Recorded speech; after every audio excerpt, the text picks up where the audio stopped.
The call came in at 0300 station time, and the number on my comm was from a relay I did not recognize. I almost ignored it. I had been asleep for exactly 90 minutes after a 14-hour job patching a cracked coolant manifold on a freight hauler docked at Port Caro, and my body had strong opinions about being vertical again. But the relay code put it somewhere in the outer belt, which meant someone was either desperate or rich, and when I picked up, it turned out to be both.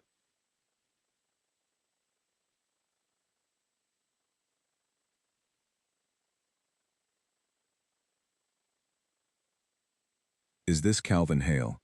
The voice belonged to a man who was working hard to sound calm and failing.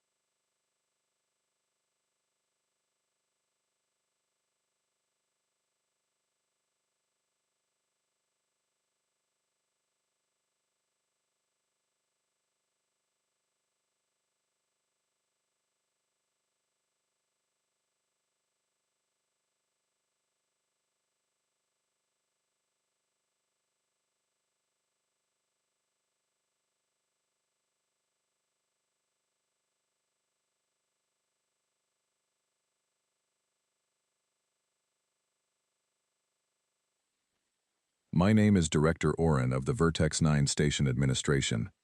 We have a structural emergency and a reactor stability issue. We need a certified engineer on site within 40 hours. The contract pays 3 times the standard daily rate, plus a full parts and materials allowance, plus a return shuttle on our credit. I sat up slowly. Triple rate. I had heard those words exactly twice in my career. The first time, a fuel processing platform had a slow leak in its primary compression chamber that 3 other engineers had called unfixable. The second time, a mining rig had developed a resonance fault in its drill column that was shaking the whole structure apart from the inside. Both jobs paid well. Both jobs were genuinely dangerous. Triple rate was not a reward. It was a warning.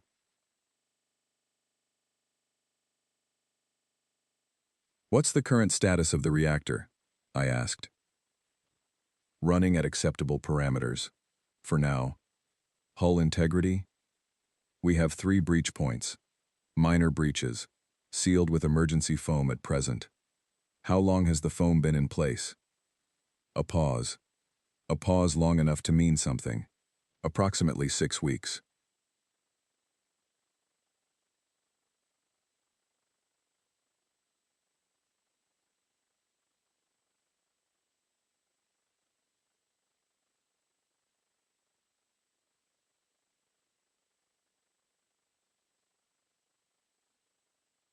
Six weeks meant the hull stress around those patches was compounding every single day, and one decent impact or pressure fluctuation would turn a minor breach into something catastrophic.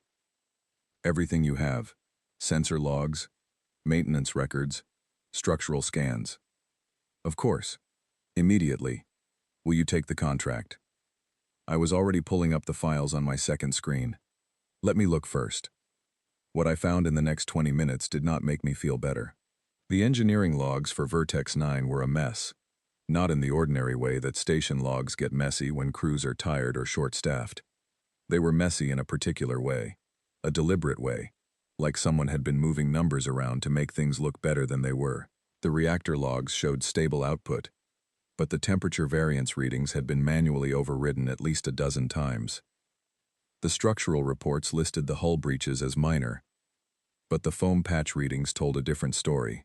The station was in serious trouble, and someone had been working hard to make the paperwork say otherwise. I took the contract.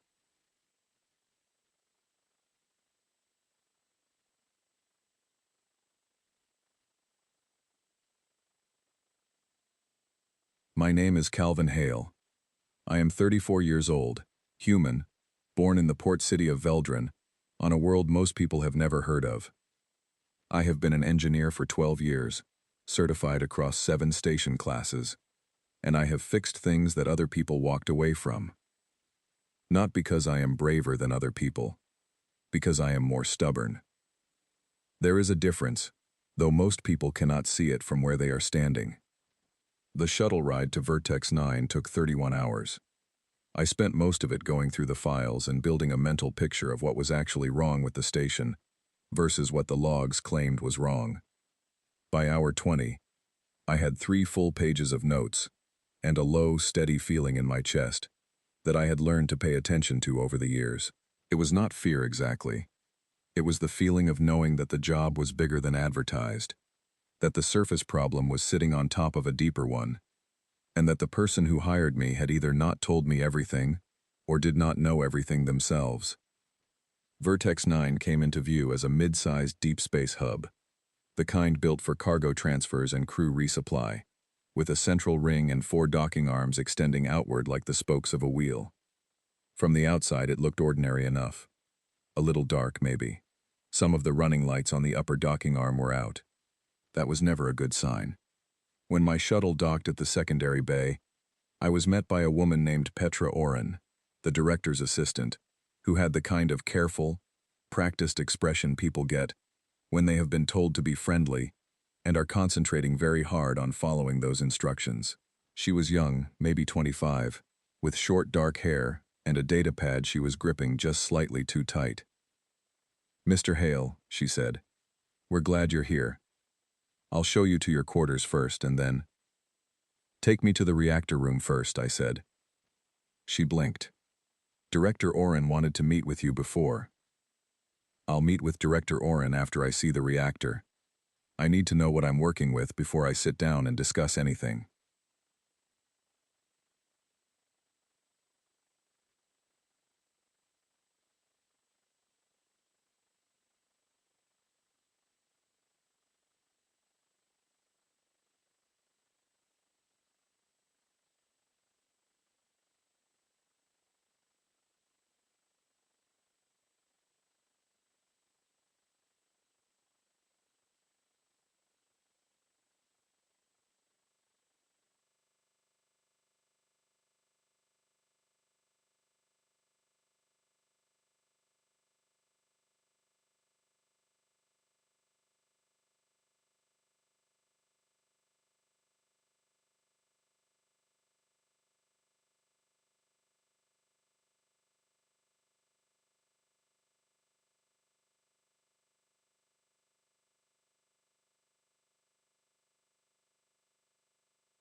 The reactor room was on the station's lower deck, and the walk there told me things. The corridors were dimmer than they should be. Some sections had been powered down completely to reduce the load. I counted crew as we walked, noting how many I saw and where they were, and the number was low, dangerously low for a station this size. The people I did see moved quickly with their eyes down. Nobody was talking. A working station has noise. People calling to each other. Equipment humming. The general background sounds of a place that is alive and functioning. Vertex 9 was quiet in a way that had nothing to do with the time of day. The reactor was worse than the logs said. Not critically unstable. Not yet. But the thermal regulation system had developed a cycling problem, where the cooling intervals were running long, and the heat spikes between them were steadily climbing. Left alone, the trend line pointed somewhere very bad within 3 to 4 weeks. I could fix it. I could fix all of it.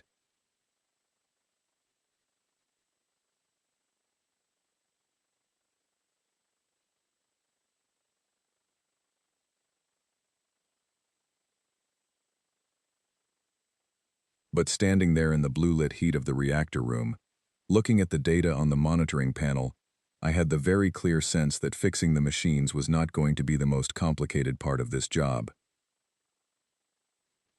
When I finally met Director Oren, he was a slight man with tired eyes, sitting behind a desk that was too large for the office it was in. He shook my hand with both of his, which people do when they are relieved to see someone. "Thank you for coming," he said. We've had some difficulty finding qualified personnel willing to make the trip. I noticed the rate, I said. He nodded slowly. Yes, it's been a complicated few months. I waited. Sometimes silence does more work than questions. He filled it. There is a business organization that has a significant presence on the station. They manage several of our cargo processing operations. They've been not cooperative when it comes to repair access. Some of the systems that need attention are in areas they control. What kind of organization? I asked. Before he could answer, the office door opened, and a man walked in without knocking. He was tall, with a shaved head, and the deliberate, unhurried way of moving that belonged to men who were accustomed to walking into rooms without being invited. He wore a dark gray jacket with no markings that I could identify, and he looked at me the way someone looks at a piece of furniture they are deciding whether to keep or discard. You must be the engineer, he said. I must be, I said. My name is Garrett Cole. I manage cargo and logistics operations on behalf of the Keth Syndicate.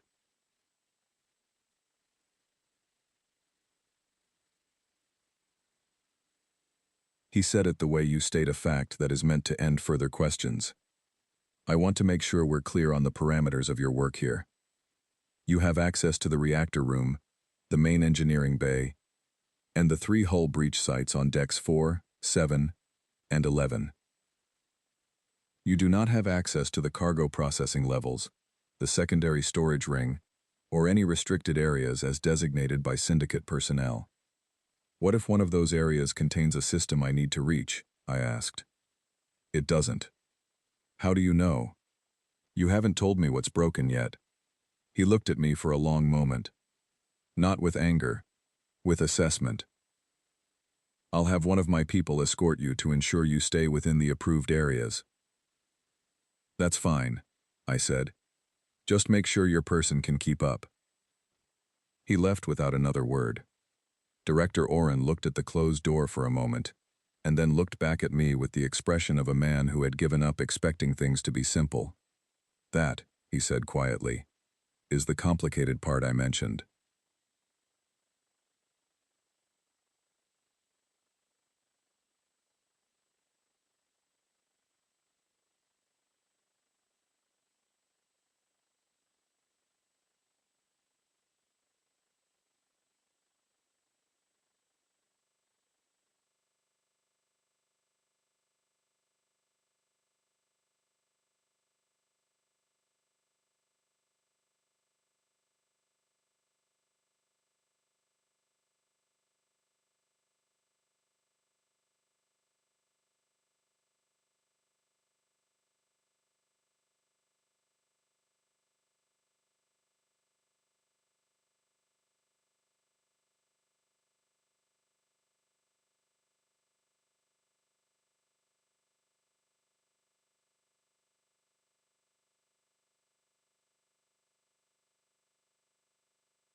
Tell me everything you haven't put in writing.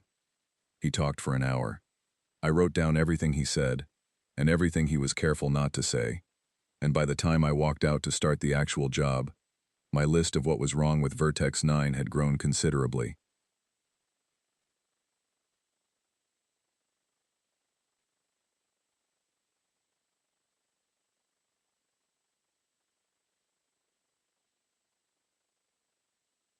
The machines were only part of it, but machines were what I was here for, and I started there, because a broken thing is always the best place to begin.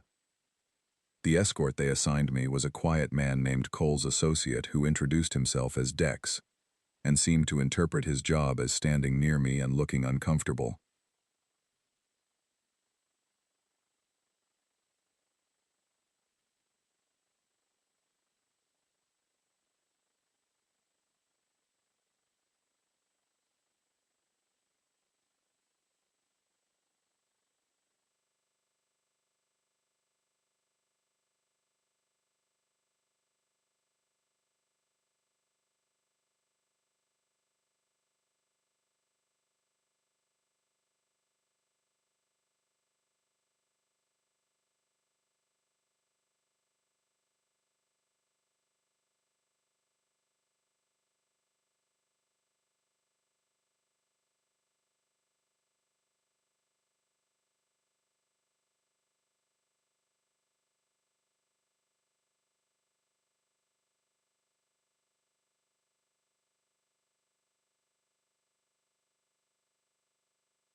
I started on deck 4, at the first hull breach, and I got to work. The breach was larger than the logs showed. The foam had held, but the surrounding hull plating had microfractures extending outward from the seal point, in a pattern that told me the original impact had been harder than reported. I cataloged everything, ordered the materials I needed from the supply manifest, and started building a proper repair plan.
I was on my knees pulling a damaged support bracket free from the wall when I noticed it, low on the interior hull surface, behind a conduit housing that had been designed to look like it had always been there. A secondary pipe, running parallel to the main coolant line but clearly not connected to it, sealed at both ends with valves that were much newer than the surrounding infrastructure. I did not touch it. I did not look at it for more than a second, but I filed it away in the part of my mind where I keep things that matter. I worked the rest of the day on the hull repair. When Dex finally escorted me back to my quarters at the end of the shift, I sat on the edge of the bunk in the small room they had given me and wrote down everything I had seen: the secondary pipe, the quiet corridors, the careful eyes of the crew, the restriction zones that Garrett Cole had laid out with the confidence of a man who expected them to be respected. I was not particularly interested in respecting them. I was interested in the station. I was interested in every corridor and panel and relay point, the way I was always interested in a broken machine, because you cannot fix something you do not understand, and I had a strong feeling that understanding Vertex 9 fully was going to require going into every room in it. I would need to be patient. I would need to be careful, and I would need Garrett Cole to keep underestimating me, which based on our first meeting seemed like a reasonable thing to count on.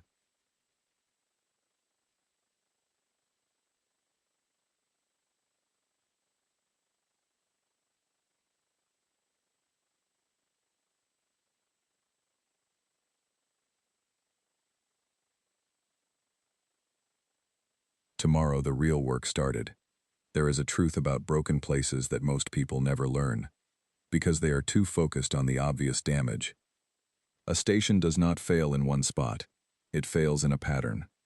One system under stress pushes harder on the next, and the next compensates until it starts to buckle, and the whole structure becomes a web of small failures holding each other up, while the underlying cause sits somewhere quiet and keeps doing its work.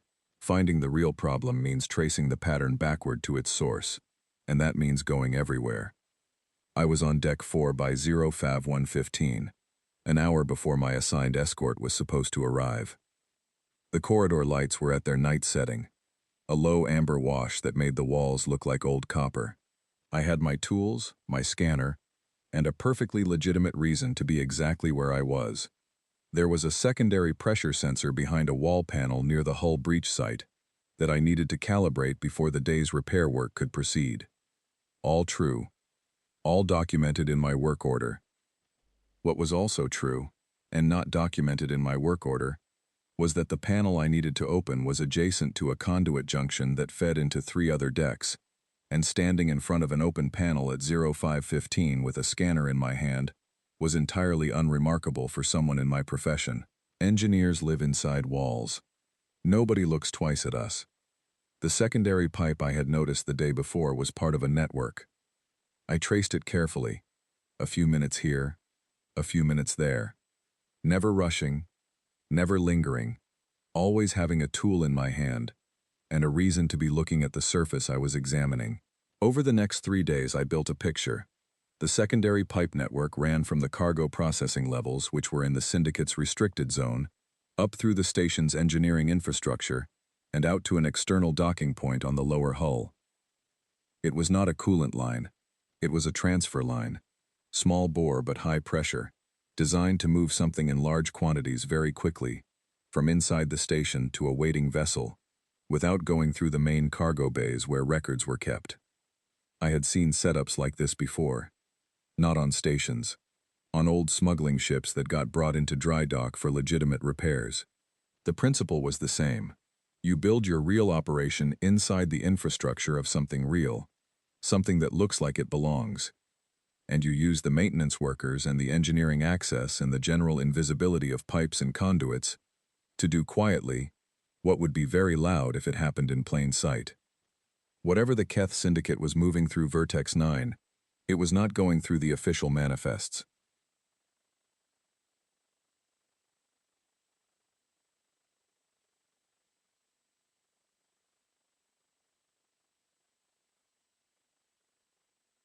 On the 4th day, something changed. I was in the main engineering bay doing a calibration run on the reactor's thermal regulation system, which was going well, when Petra Oren came in through the side access door and pretended to be checking something on the environmental panel. She was a bad pretender.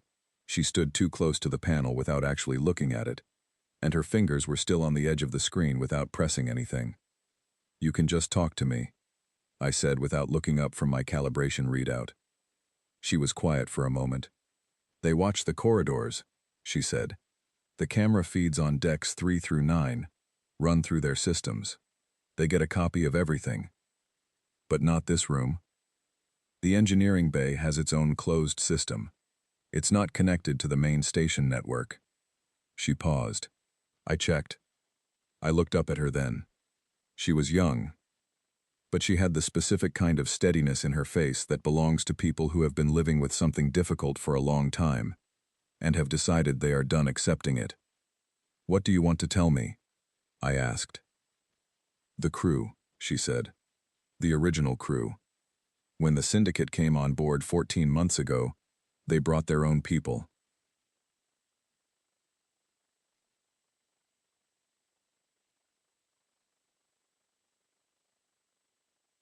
The station's licensed crew were slowly reassigned, given bad shift reports, pushed out.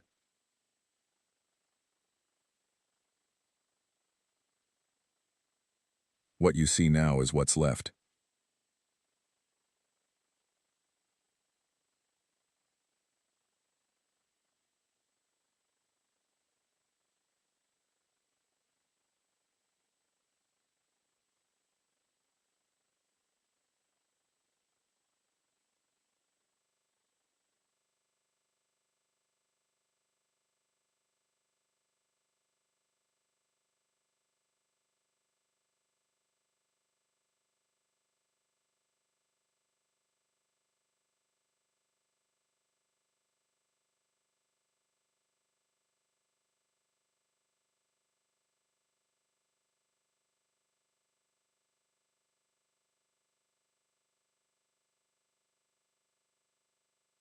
The rest have been cycled off the station one way or another.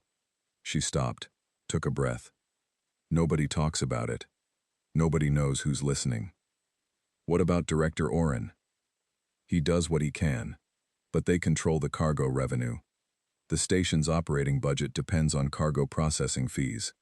If they pull out, the station loses 60% of its income overnight. She looked at her hands. He's not a brave man. He's a scared man who's been trying to keep people safe for over a year. "What are they moving?" I asked. She shook her head. "I don't know exactly. But there are ships that come in on off-schedule docking windows. They don't file manifests. They're at the lower external port for 2 to 3 hours and then they're gone. Whatever transfers happen, they happen below deck. And no official crew are permitted anywhere near that section during those windows." I nodded slowly. How long has this been going on? Since month 3 of their arrival. At first it was once or twice. Now it happens every 12 to 15 days. I went back to my calibration panel, ran the next sequence, let the numbers settle. Then I said, without turning around, "Is there anyone on board that you trust completely?" Not almost. Completely. She thought about it for longer than I expected, which meant she was taking the question seriously. "Owen Price," she said. "He's the senior electrician. He's been here 9 years. He would never," she stopped. "He would never do anything to hurt the people here. Send him to me. Tell him I need help with a conduit reroute in the lower engineering section. Make it boring. Make it sound like a 2-hour job with bad ventilation." She almost smiled. "Almost. I can do that." Owen Price arrived an hour later, a compact man in his mid-40s with calloused hands and a way of looking at the room before looking at the person in it, which I recognized as the habit of someone who spent his working life assessing spaces. He shook my hand with the grip of someone who was used to it actually meaning something. "Petra says you need conduit help," he said. "I need someone who knows where every wire on this station goes," I said, "and someone who doesn't repeat things." He studied me for a moment. 11 years as a station electrician, and 4 as a certified relay technician, he said. "I've wired more of this station than it knows about itself." A pause. "What are we doing?" I showed him my notes. Not all of them. The parts about the secondary pipe network. The parts about the off-schedule docking windows. The patterns I had traced in the first 4 days. I watched his face as he read, and his expression went from neutral to something very still and controlled, which in my experience is what careful people look like when they are angry. "I knew something was in the walls," he said quietly. "I could see the power draw irregularities in the lower section logs, but I couldn't get down there to check. Can you now? With a legitimate work order from me? If you authorize access for a relay inspection, yes. They can't block an authorized maintenance request without flagging a safety violation, and they're careful not to create paper trails." "Good," I said. "I need you to map the full pipe network for me. Every junction, every valve, and while you're doing that, I need you to check the comm relay on junction point 11C, which is legitimately faulty according to the station logs, and while you're fixing it, I need you to note the exact routing of the data lines that pass through that junction." He looked at me steadily. "Why the data lines?" "Because information is the most valuable thing on this station right now," I said. "More valuable than what they're moving through those pipes. And I want to know where it goes." Over the next 4 days, Owen and I worked in a kind of careful, unhurried partnership. We fixed real things.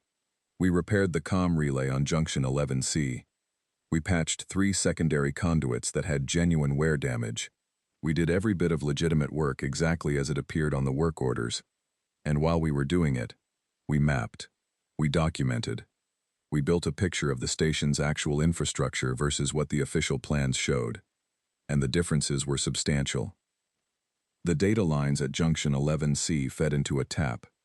A hardware tap, physically spliced into the station's main communication relay system, which meant that someone with access to that tap could read every communication passing through Vertex 9, incoming and outgoing, every message from Director Oren, every communication the crew sent home, every docking request from incoming ships. Everything.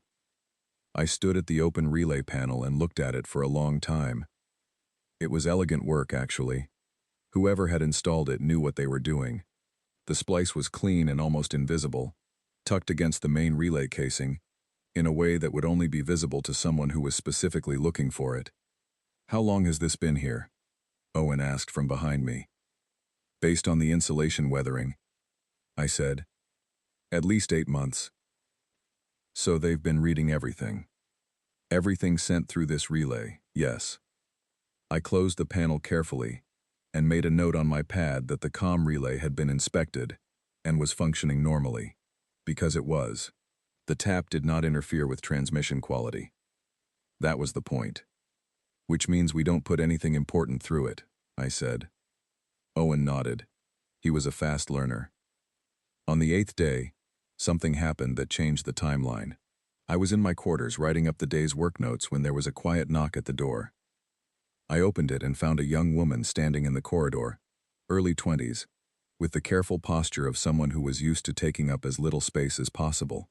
She had a bruise across her left cheekbone that was 2 or 3 days old, and had the yellow-green color of something that had been worse when it was fresh. "Are you the engineer?" she asked, barely above a whisper. "Come in," I said, and stepped back. She came in and I closed the door. She did not sit down. She stood near the door with her arms crossed over her chest, not with hostility, but with the specific body language of someone keeping their options open.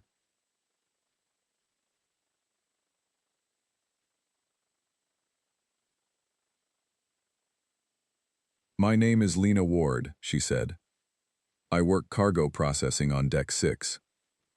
Deck 6 is in the restricted zone," I said. "Yes." She met my eyes steadily. "I've worked in restricted zones for the last 10 months. I'm one of their people. Or I was." I waited. "I want to give you something," she said. She reached into the front pocket of her work suit and pulled out a data chip, small and plain, the kind used for local storage transfers. "I've been copying files for 4 months. Everything I could access. Transfer records, cargo logs."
"I don't know what to do with it. I don't know who to trust. But you're not from here. And you haven't been here long enough for them to own you. And I saw the way you looked at Garrett Cole when he came to the director's office." She paused. "You weren't scared of him." "I wasn't," I agreed. "Most people are scared of him," she said. "Most people probably have good reasons to be," I said. "I'm just good at weighing risks." I took the chip from her hand. "Have you made copies?" "2. Hidden separately."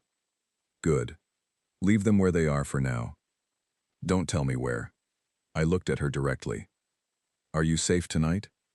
She considered the question honestly. "Probably. They don't know I've been copying anything. I've been careful. Stay careful. Don't change your routine. Don't act differently around anyone."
"I'm going to fix this station," I said. "All of it. But I need a little more time." She looked at me for a moment with an expression I could not fully read. Part calculation, part something that might have been hope, though it was the cautious kind that has been disappointed before. "Okay," she said. Then she left. I sat down at my work table and held the chip for a long time without plugging it in. Because the moment I plugged it in and read what was on it, the job was going to change permanently. It would not be just an engineering contract anymore. It would be something else.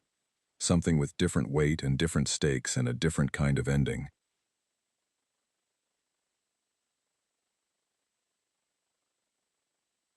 I already knew enough to know that what the Syndicate was doing on Vertex 9 was serious. The chip would tell me exactly how serious.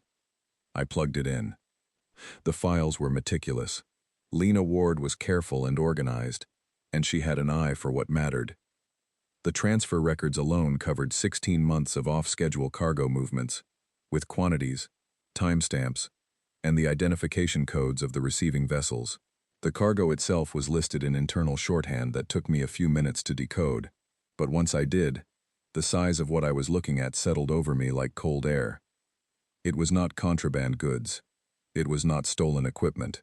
The Syndicate was using Vertex 9 as a relay point in a large-scale operation involving the movement of restricted materials, the kind that required interstellar trade authority licenses that the Keth Syndicate almost certainly did not have, and the kind that, if tracked back to a station, would result in that station's immediate impoundment and the arrest of everyone aboard. That was why the crew had been replaced. That was why the logs had been falsified. That was why the station had been allowed to fall into disrepair.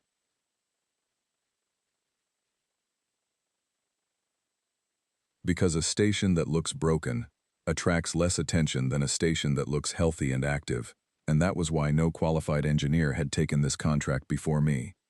Because a qualified engineer who looked closely enough would see exactly what I had seen, and the Syndicate could not afford that. Director Oren did not know. The look on his face when he talked about the complicated situation, the way he said business organization with the careful distance of a man describing something he does not want to fully name. That was the look of a man who suspected something was wrong, but had been deliberately kept from knowing how wrong. They needed the director in place as a legal face for the station. They needed him frightened and compliant, but not informed enough to act. I sat with all of this for a long time. Then I opened my engineering plans and started looking at them differently. I had been hired to fix the station. That was the job. The reactor calibration, the hull breaches, the secondary systems. All of that still needed doing, and doing it well was still the foundation of everything. But as I looked at the station's systems laid out in front of me, I started to see them as something else as well, not just as broken things to repair, as tools.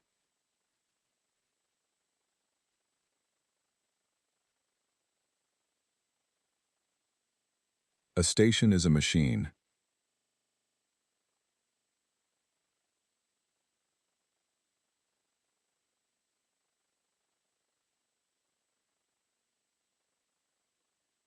In a very practical sense, the machine itself,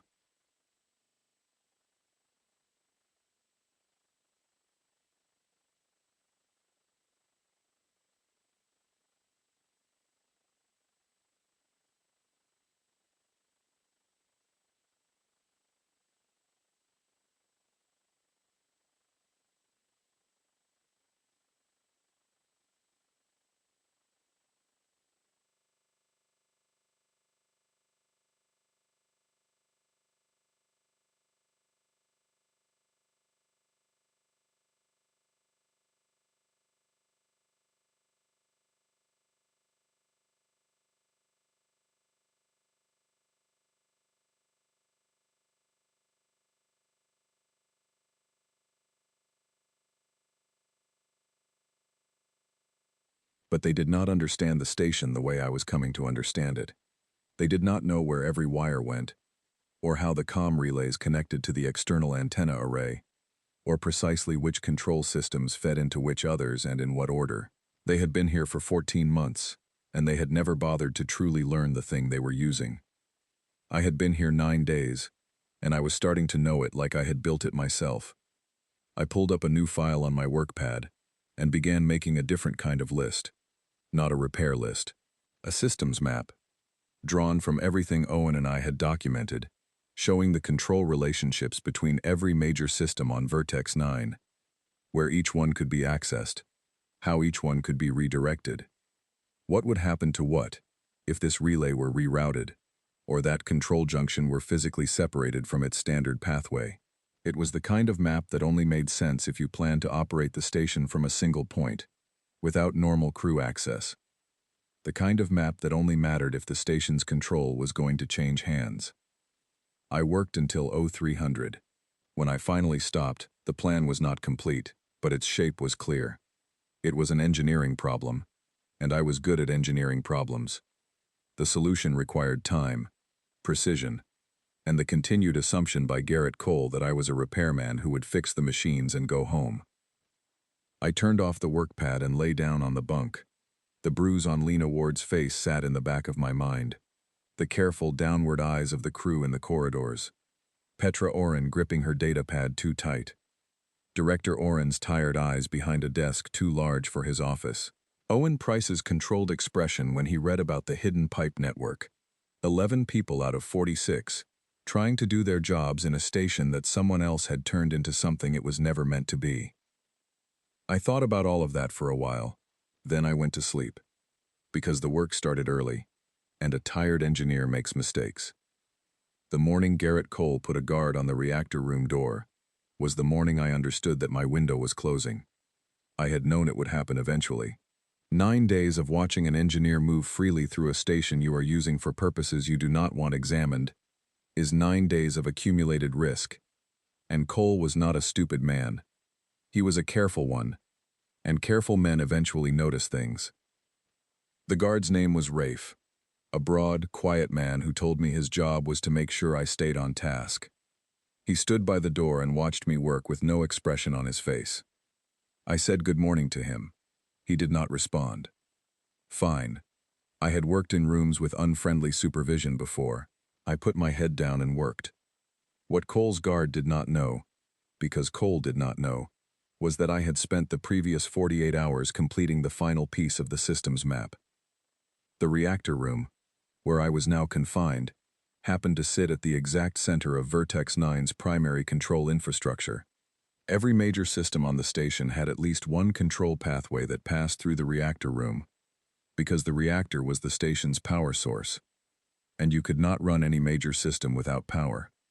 From the reactor room, with the right rewiring, you could reach everything. I had known this since day 2. I had been working toward it ever since. My genuine repair work was also genuinely ahead of schedule. The thermal regulation issue was resolved. The hull breaches on decks 4 and 7 were fully patched with proper materials, and the Deck 11 patch was 60% complete. The station's core systems were in better shape than they had been in over a year. I had done the job I was hired to do, and I had done it well, because that was the only way I knew how to work. No matter what else was happening around the work itself deserved to be done right. Rafe watched me run a calibration sequence on the thermal regulators. He had a tablet he looked at occasionally, and I could see from the reflection on my own screen that the tablet showed a camera feed.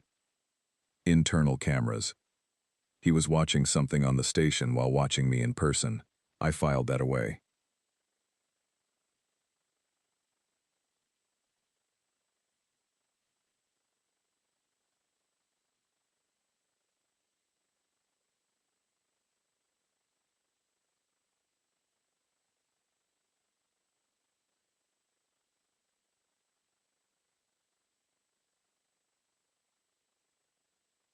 With a rants. He and I worked side by side for 2 hours without speaking about anything except the work. But when he left, he pressed a folded piece of paper into my hand. Paper. Not a data chip. Not a comm message. Paper. Because paper left no digital record.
He knew exactly what left traces and what did not. I read it in the privacy of the equipment locker while running a diagnostic that kept my scanner occupied. The note had 2 items. First, the schedule of the next off-schedule docking window, which Owen had calculated from the pattern of the previous arrivals. It was 6 days away. Second, a hand-drawn diagram showing the location of every internal camera relay on decks 9 through 12, which was where the Syndicate's restricted cargo processing levels were, along with a small note, most route through Junction 7B, which I had access to. I folded the paper and put it in my pocket, and thought about that for the rest of the day. 6 days. That was the timeline. Whatever I was going to do, I needed it ready before that docking window opened. Because once a Syndicate ship arrived for a transfer, the activity level in the restricted zones would spike, and the probability of something going wrong in a way I could not control would rise significantly. 6 days to finish the work I had already started, to complete the one remaining piece that I had been building toward since I drew the first version of the system's map. That evening, I stayed in the reactor room, 2 hours past the end of my authorized work period. Rafe stayed too, unhappy about it but unwilling to physically remove me from an active safety calibration, which was what I told him I was running. Active safety calibrations could not be interrupted mid-sequence without triggering a safety alert, and triggering safety alerts created paperwork for everyone. While the calibration ran, I worked on the other thing, carefully, methodically, one connection at a time.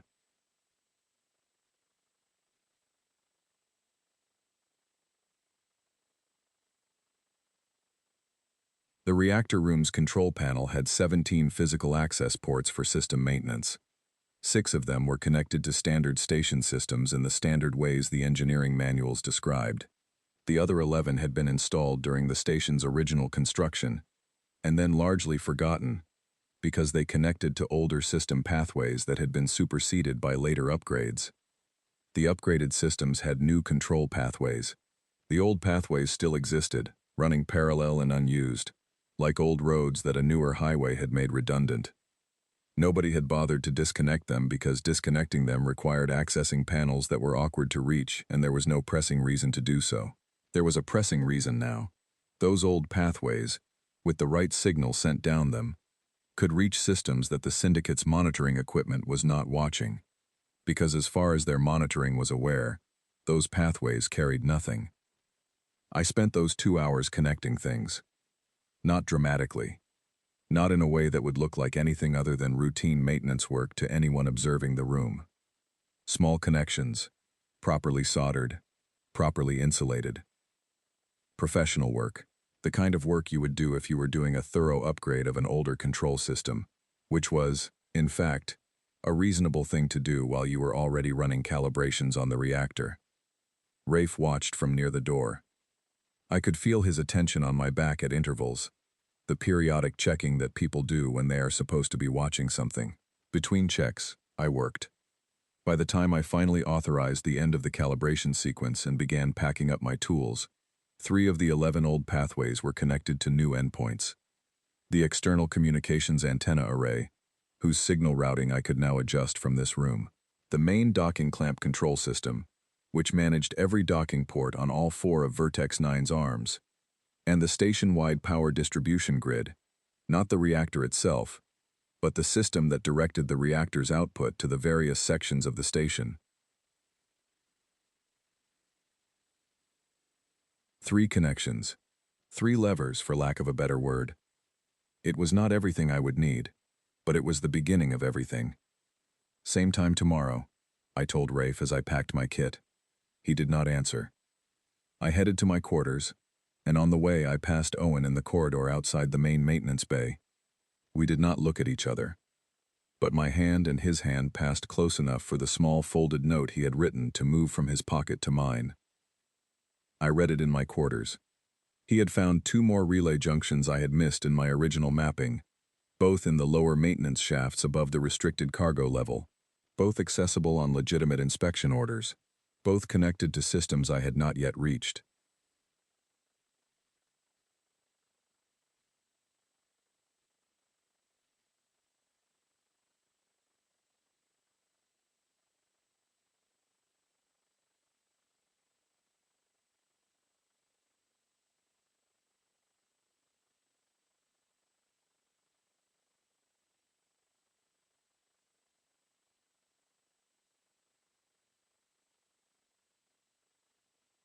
I wrote back on paper.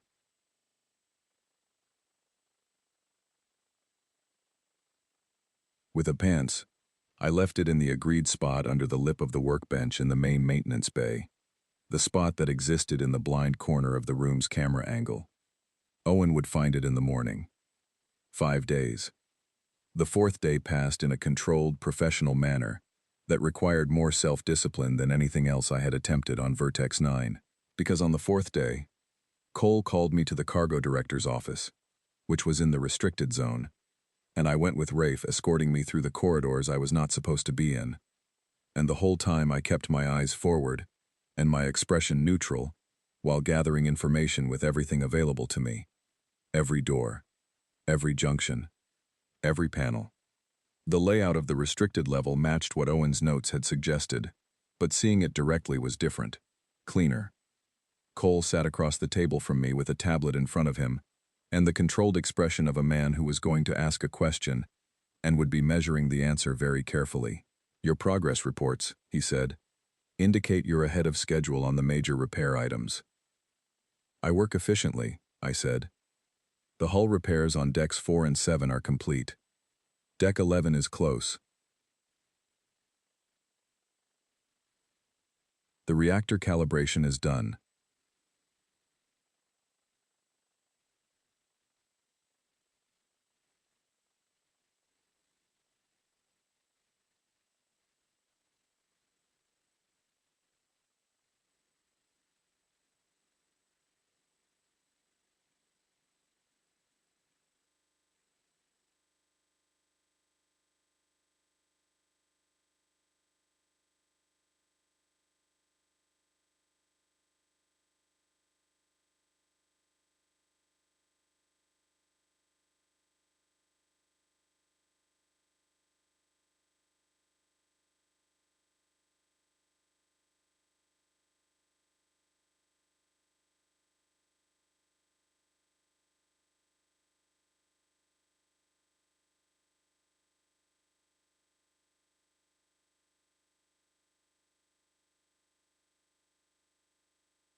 You're looking at perhaps 4 more days of work.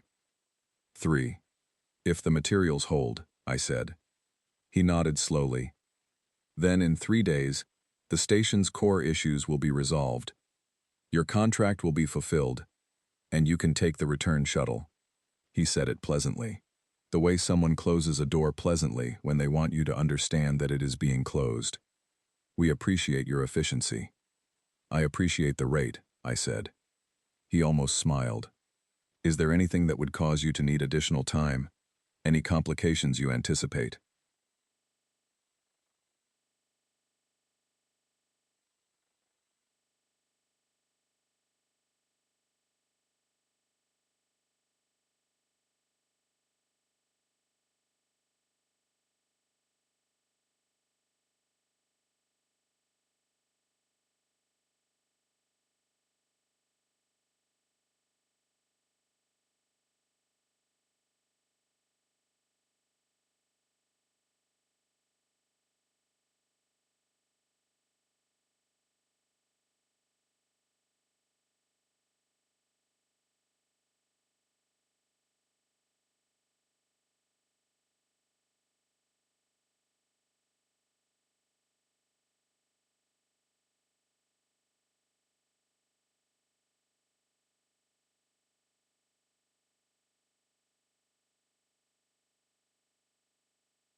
The internal camera relay that Owen and I had quietly rerouted 2 days ago so that Junction 7B now sent its feed to a buffer that stored, but did not immediately display.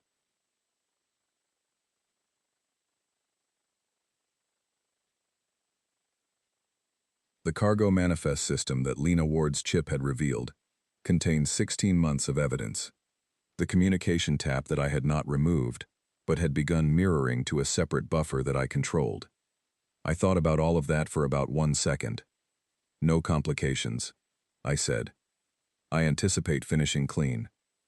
"Good," said Cole. I was escorted back to the reactor room. Rafe resumed his position by the door. I picked up my tools and went back to work, and for the next 3 hours, I was the most focused and productive repair engineer that Vertex 9 had ever seen. Because the work deserved to be done right, and because in 3 days, if everything went according to plan, the station was going to need everything working perfectly. On day 5, Owen left me a note with 2 words on it: "Confirmed tonight." The off-schedule docking window had been moved up. The Syndicate ship was arriving not in 2 days but in 18 hours.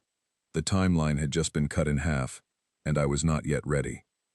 I sat in the reactor room for 20 minutes, Rafe quiet by the door, and thought about it carefully.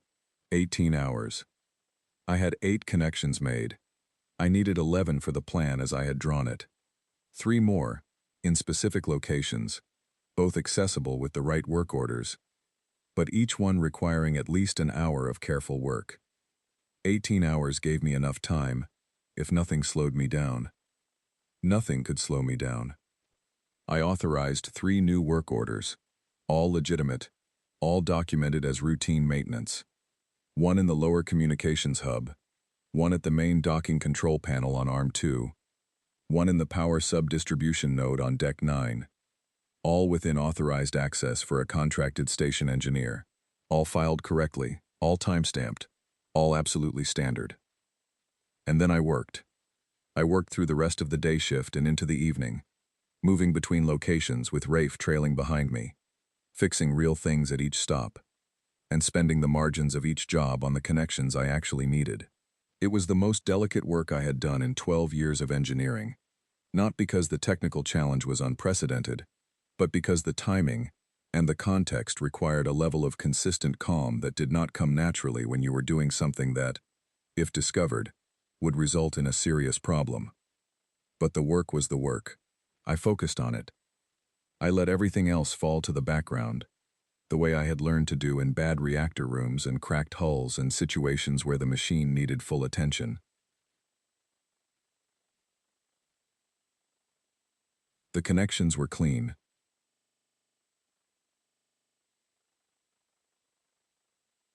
The rerouting was invisible to any monitoring system that was not physically present at each junction. When I was done with each location, it looked exactly like what it was supposed to look like.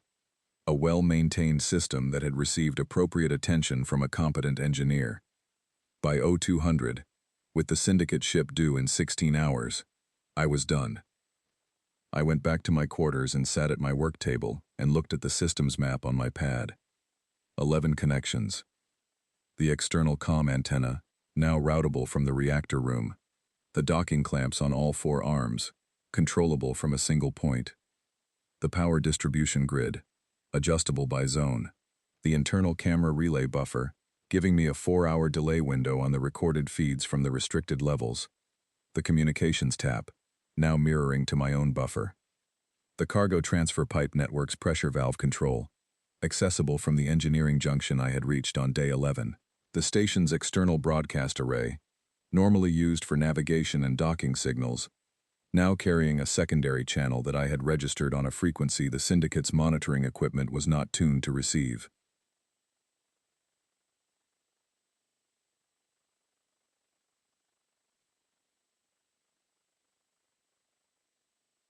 On that secondary channel, 12 hours ago, I had sent a message. Not through the main relay where the tap would catch it, through the broadcast array, on the secondary frequency, in the clear and unencrypted, addressed to the Interstellar Trade Authority Sector Office at Waypoint Narova.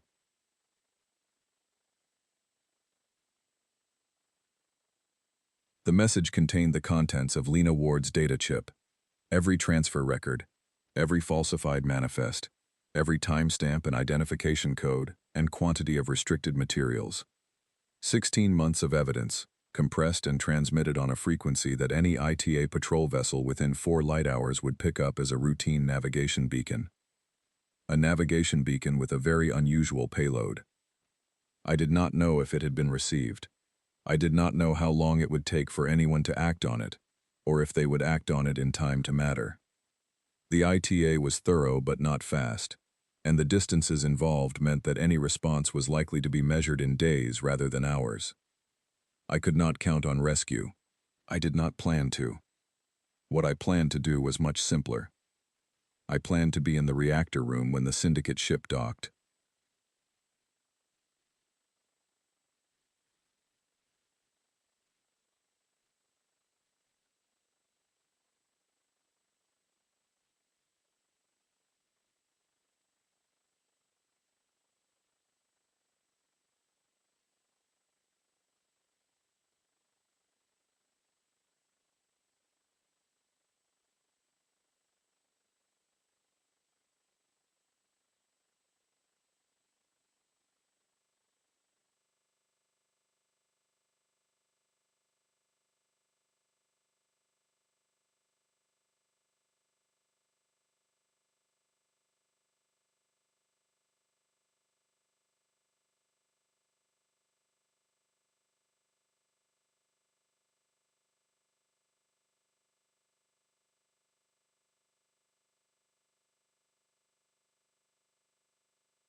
And I planned to make sure that whatever happened next, the people on this station, the 11 remaining crew members and Lena Ward and Owen and Petra and Director Oren, were safe.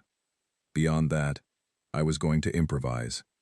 Improvisation was something engineers were actually very good at, contrary to popular belief. We just called it on-site problem solving and wrote it up in the work order afterward. I set my alarm for 0500 and lay down on the bunk. In the corridor outside, somewhere between the quiet hum of the air recyclers and the distant vibration of the repaired reactor running at clean, steady power, Vertex 9 breathed around me. I had fixed it. I had done the job they sent me here to do, and the machines were running well. And in the morning something else was going to happen that nobody had sent me here to do.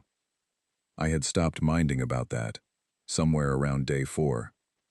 The Syndicate ship arrived 40 minutes ahead of the updated schedule, at 0620, before most of the crew were on shift, and while the corridor lights were still at amber. I was already in the reactor room. Rafe was not. Rafe's shift did not start for another 30 minutes. I had planned for this, but having it actually work out was still satisfying in the specific way that small pieces of a larger plan clicking into place are satisfying, which is to say, extremely. I listened to the docking sequence through the communications tap. The ship, which identified itself on the restricted Syndicate channel as the Render 5, was a mid-class freight vessel, and its captain had a clipped voice and the businesslike manner of someone who is here to do a transaction and leave. Garrett Cole's voice came on the channel to confirm the docking protocol and confirm that the transfer bay was ready. Cole sounded routine. He sounded like a man doing a regular job, which was what this was to him. A regular job. I watched the external camera feed as the Render 5 maneuvered to the lower docking port on Arm 3. The docking clamps engaged.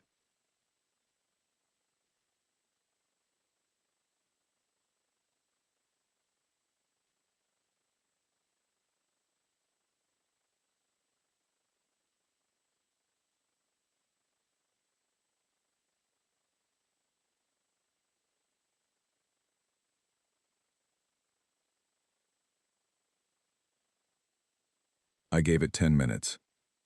Then I engaged the clamp lock.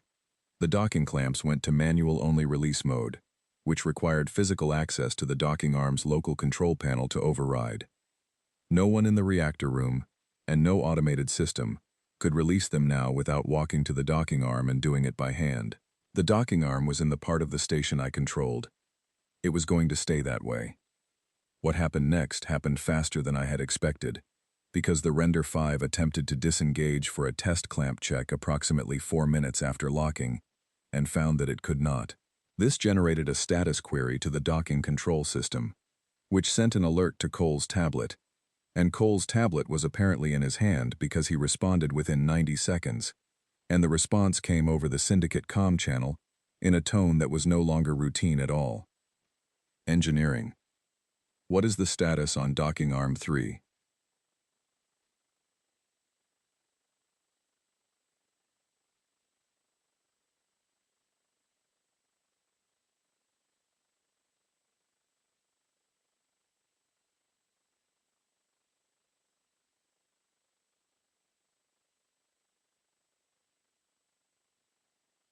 I had tested it once just to confirm it worked. And I had tested it once just to confirm it worked. I opened the channel now, station-wide, which meant every speaker in every room, in every corridor of Vertex 9, and I spoke clearly. "Good morning," I said. "My name is Calvin Hale. I'm the engineer you hired to fix this station. I've finished the repair work, and everything is running well. I wanted to take a moment before I filed my completion report to address a few things." There was approximately 3 seconds of silence across the entire station. "First," I said, "the docking clamps on Arm 3 are in manual lock mode, and will remain that way for the time being. The Render 5 is not going anywhere. Second, the internal camera feeds on decks 9 through 12 are currently running on a 4-hour delay, which means that anything Syndicate personnel are doing on those decks right now is being recorded, but not displayed on their monitoring systems. Third, the communications tap that was installed on Junction 11C has been mirroring to my buffer for the past 9 days, and the contents of that buffer have been transmitted to the Interstellar Trade Authority sector office at Waypoint Narova." Cole's voice came through the Syndicate channel, no longer on the station intercom, but I was still listening. "Where is he?"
"I am doing this because 16 months of evidence in this station's transfer records indicates that the Keth Syndicate has been using Vertex 9 to facilitate the unauthorized movement of restricted materials, in violation of ITA Charter Articles 14 through 19, and the crew of this station, who had no part in those activities, deserve to have that made clear before anyone in authority arrives." I switched to the Syndicate channel directly. "Mr. Cole," I said, "I'd like to talk to you." A very long pause. Then Cole's voice, very controlled, very flat. "You have made a significant mistake." "I've made mistakes before," I said. "Usually I find out fairly quickly whether I have. At the moment, the evidence I've transmitted to the ITA includes the identification codes and transit records of every vessel that's used your transfer operation through this station, the quantities and classifications of the materials moved, and the financial transaction records that Lena Ward copied from your internal accounting system. I want you to know that so our conversation can be realistic."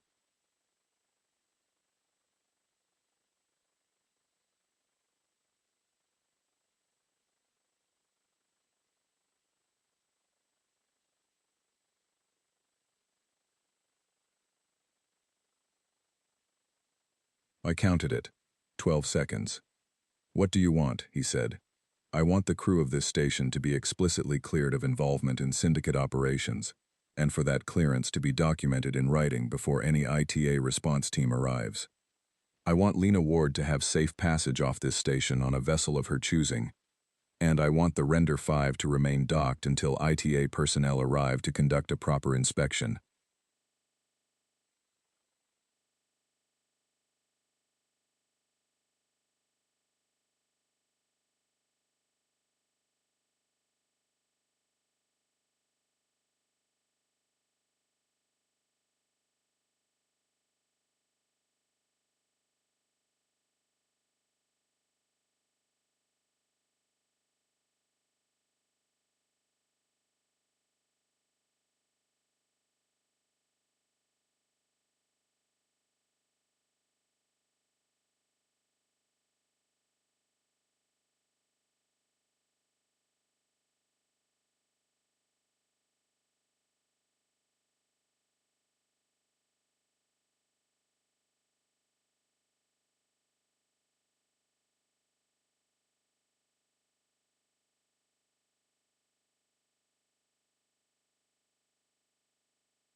I think it ends with the ITA arriving and going through everything I've sent them, I said.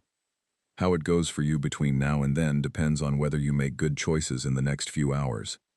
But the arrival is coming regardless. I've been in this room for 9 days, Mr. Cole. I've had a lot of time to think about contingencies.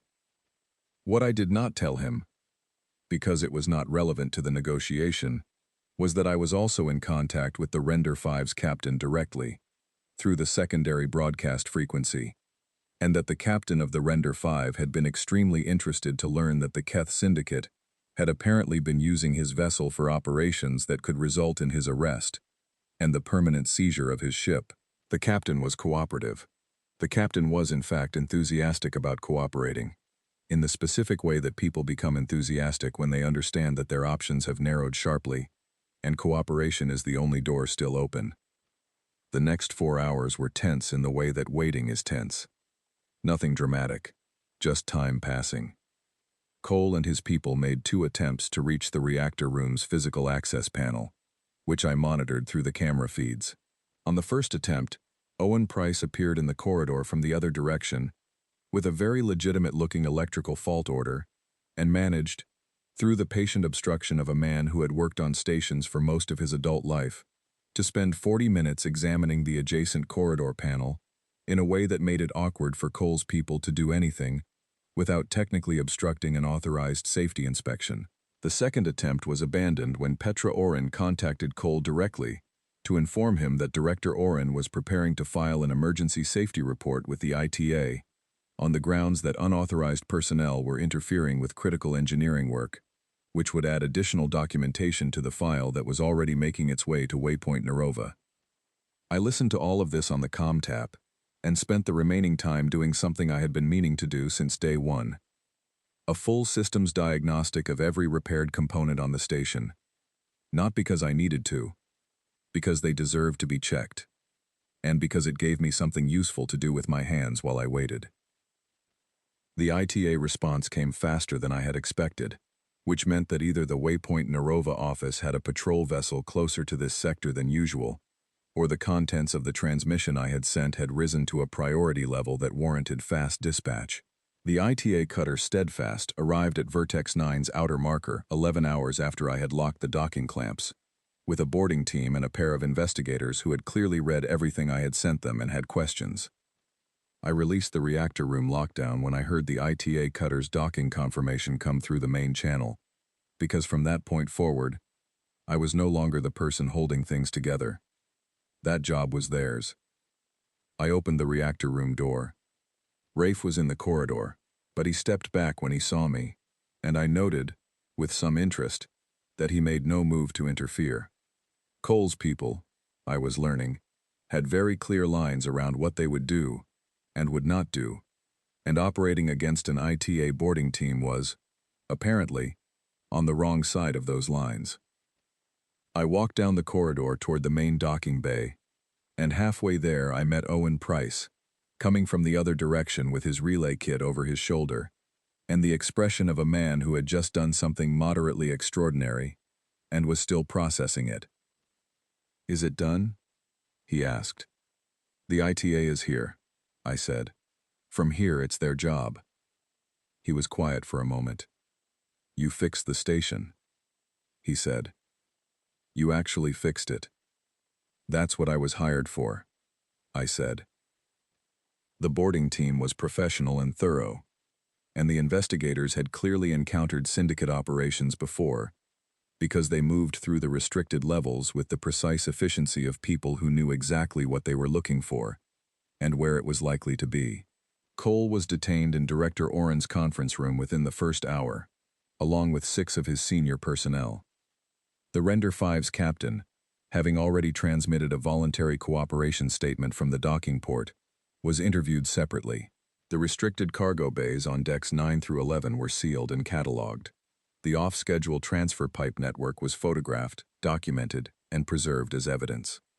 Lena Ward was interviewed by one of the investigators for 2.5 hours. When she came out of the interview room, she looked like someone who had put down something very heavy after carrying it for a long time. She found me in the main engineering bay running the final entry on my diagnostic checklist, because the diagnostic still needed finishing and I had started it, and I did not leave things half done. They said I'm a witness, she said, not a suspect. You were always a witness, I said. She sat down on a supply crate and was quiet for a while. You knew what was on that chip before I gave it to you, she said. Not a question. I knew what kind of thing was likely to be on it, I said. I didn't know the specifics. But you were already planning what to do. I was working on it, I said. You made the timeline faster. The chip gave me documentation I would have had to find another way to get. She looked at me with the same expression she had worn in my quarters the night she brought me the chip. You really were just a repairman, she said. I still am, I said. The reactor is running at 97% efficiency. The hull has 0 active breaches.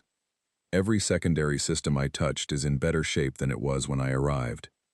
I made the final entry on my diagnostic and closed the file. The job is done. Director Oren found me an hour after that. He shook my hand the same way he had when I first arrived, with both hands. But this time the tired eyes had something else in them.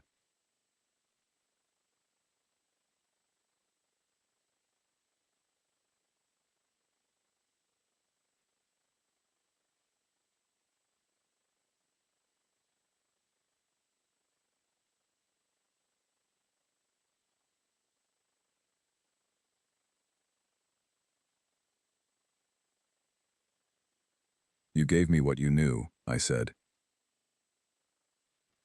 I gave you what I was willing to know, he said, which was more honest than I had expected from him, and I found that I respected it. For a long time, I told myself that as long as I didn't know the specifics, I wasn't responsible for them. And now? He straightened slightly, the posture of a man deciding to carry something properly rather than dragging it.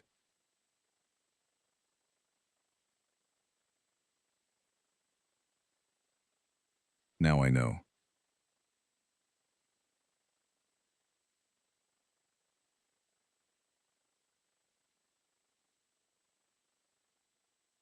And the ITA investigators have been very clear that the station's licensed operations were not part of the Syndicate's activities, and that the official crew and administration are cleared of involvement. He paused. Because of what you transmitted. Because of what Lena collected, I said. I just sent it. He almost said something else. Stopped, then said it anyway. Why did you stay? You could have finished the repairs, taken the payment, and left. The contract didn't require you to do any of what you did. I thought about how to answer that for a moment. Not because I did not know the answer, but because the right way to say it was important. The machines were broken, I said finally.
But the station was also broken, and that was harder to ignore once I could see it clearly.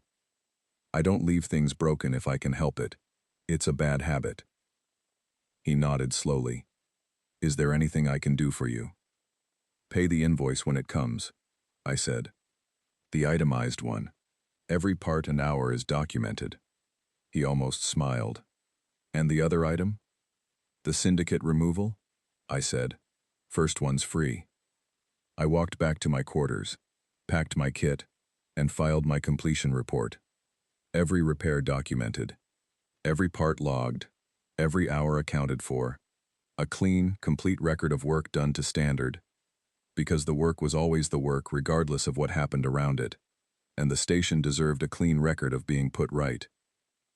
Owen walked me to the shuttle bay. We did not say much. People who have worked well together in difficult conditions often do not need to. When I shook his hand at the boarding ramp, he held it for a moment longer than necessary. There are about 30 other stations in this sector that could use someone like you, he said. There usually are, I said. Most of them don't have syndicates, he added. Most of them, I agreed. I boarded the shuttle, found my seat, felt the familiar vibration of a docking clamp releasing, which is a sound I will never get tired of, because it means the next part of the job is beginning. Through the viewport, Vertex 9 grew smaller as we pulled away, and the running lights on the upper docking arm were on. All of them. Because I had fixed those on day 7 and just never mentioned it to anyone. They were on. The station was lit. Somewhere inside it, 41 people, or 46 now that some of the original crew had already been contacted and were in the process of returning, were going about the work of keeping a station alive in deep space, which is difficult and necessary and not glamorous in the slightest.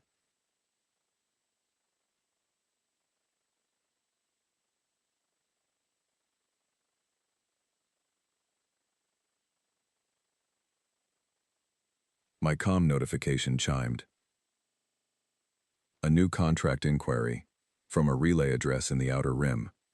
The message was short. Critical mechanical failure. Station Class 4. All other qualified engineers declined. Rate offered, 2.5 times standard. Not quite triple. Close enough. I opened my workpad and started reading the engineering files they had attached. Outside the viewport, the stars held still the way they always do, which is a kind of steadiness I find comforting, and Vertex 9 kept its lights on behind me, and I kept moving forward, because there was always another broken thing somewhere, and I had never yet found one that could not be fixed.